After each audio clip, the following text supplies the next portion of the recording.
हमारा दिल 1 मिनट में कितनी बार धड़कना चाहिए वो ये मशीन बताती है। कैसे बताती है ये देखें आप मेरे हाथ में। ये है, मुझे फ़िलहाल इसका नाम तो याद नहीं आ रहा है, लेकिन इसके अंदर एक लाइट जलती है। ये लाइट हमारे नाखून की तरफ रहनी चाहिए। जब हम इसको लगाएंगे अपने हाथ के अंदर तो ये हमारी लाइट नाखून के अंदर रहनी चाहिए। जैसे ही हम इसको लगाएंगे तो ये मशीन चालू हो जाती है, ये वाली मशीन। अब देखें यहाँ पर दिल बना हुआ आ गया। अब ये मेरे दिल की हार्ट रेट बताएगा कि 1 मिनट में मेरा दिल कितनी बार धड़क रहा है। तो उसको बोलते हैं हम पल्स रेट। तो 97 बार मेरा दिल धड़क रहा है। कभी 100 बार धड़क रहा है, कभी 107 बार धड़क रहा है, कभी 111 बार, 112। तो ये 1 मिनट में हमारा दिल कितनी बार धड़कना चाहिए, और अगर कम धड़के तो फिर क्या होता है, वो सारी चीज़ मैं आपको बताऊंगा। ठीक है। तो सबसे ऊपर जो आप देख रहे हैं दिल का निशान बना हुआ है और यहाँ पर PR बना हुआ है। ये होता है पल्स रेट, यानी दिल की धड़कन। 1 मिनट में मेरा दिल 111 बार धड़क रहा है, कभी 110 बार धड़क रहा है, कभी 109 बार धड़क रहा है। तो कितनी बार धड़कना चाहिए मेरा दिल। ठीक है। ये मॉनिटर है पूरा का पूरा, और ये मॉनिटर OT के अंदर, ICU के अंदर, यानी आमतौर पे हॉस्पिटल के अंदर आपको देखने को मिलेगा। ठीक है। और अब मैं आपको बताता हूँ पॉइंट की बातें। देखें, ये जो हमारा दिल धड़कता है, ये दिल डिपेंड करता है कि हमारी एज कितनी है। अगर हम बच्चे हैं, छोटे हैं, जैसे कि न्यूबॉर्न बेबी, जब बच्चा पैदा होता है तो उसका दिल ज़्यादा धड़कता है। क्यों धड़कता है वो मैं आपको बताता हूँ। देखें, जब बच्चा पैदा होता है तो उसका दिल छोटा होता है।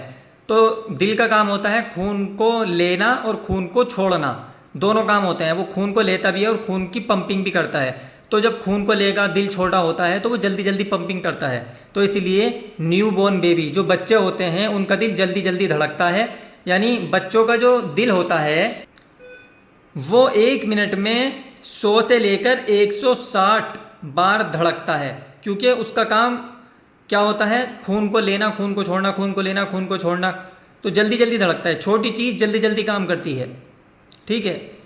और जो बड़े बच्चे हो जाते हैं, यानी न्यूबॉर्न बेबी के बाद 1 साल से लेकर 10 साल तक के जो बच्चे होते हैं, उनका दिल 1 मिनट में 70 से लेकर 120 मिनट तक धड़कता है, यानी 120 बार तक धड़कता है। 1 मिनट में 70 बार भी धड़क सकता है, 80 बार भी धड़क सकता है, 160 बार भी धड़क सकता है, क्योंकि बच्चों का दिल डेवलप हो जाता है, बड़ा हो जाता है। और जब चीज़ बड़ी हो गई तो वो खून ज़्यादा लेगी और ज़्यादा छोड़ेगी, तो फिर उसको रेस्ट करने का टाइम ज़्यादा मिल जाएगा।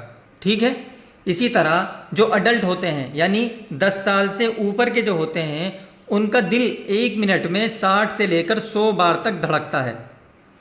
ठीक है। 60 से लेकर कितनी बार तक धड़कता है, 100 बार तक धड़कता है। क्यों? क्योंकि उनका दिल और ज़्यादा बड़ा हो जाता है, तो ज़्यादा खून लेगा और ज़्यादा छोड़ेगा, पंपिंग उसकी ज़्यादा होगी, तो उसको रेस्ट करने का टाइम ज़्यादा मिल जाएगा, तो इसलिए उनका दिल कम धड़कता है। इसी तरह अगर हमारा जो बच्चे आमतौर पर बड़े हो जाते हैं, अडल्ट जिनको हम बोल रहे हैं, अगर 60 से कम हो जाए उनका पल्स रेट, दिल का धड़कना 60 से कम हो जाए, तो फिर क्या करें। तो उसके लिए OT के अंदर एक इंजेक्शन होता है। असल मुझे आपको वही बताना था कि अगर हमारा दिल 60 से कम पहुंच जाए, कम धड़के, तो फिर क्या करें। तो उसके लिए हम OT के अंदर एक इंजेक्शन लगाते हैं। OT में ही लगता है वो, और उसको एनेस्थेसिया जो डॉक्टर होते हैं, जो MBBS डॉक्टर होते हैं, एनेस्थेसिया जो डॉक्टर होते हैं, डिग्री वाले डॉक्टर, वही उसको लगा सकते हैं। नॉर्मल आदमी उसको नहीं लगा सकता। तो उस इंजेक्शन को मैं आपको दिखा रहा हूँ। यहाँ देखें आप, यहाँ पर रखा हुआ है वो इंजेक्शन। ये देखें आप, ये है वो इंजेक्शन। इस इंजेक्शन का नाम है एट्रोपिन। तो जब हमारा, यानी बड़ों का, आमतौर पर बड़ों को मैंने देखा है, तो वही तजुर्बा मैं आपके साथ शेयर कर रहा हूँ। जब बड़ों का पल्स रेट, दिल का धड़कना 60 से कम हो जाए, तो उसको ज़्यादा धड़काने के लिए एट्रोपिन इंजेक्शन का इस्तेमाल किया जाता है। ठीक है। उम्मीद है कि इस वीडियो से आपको ज़रूर कुछ ना कुछ सीखने को मिला होगा।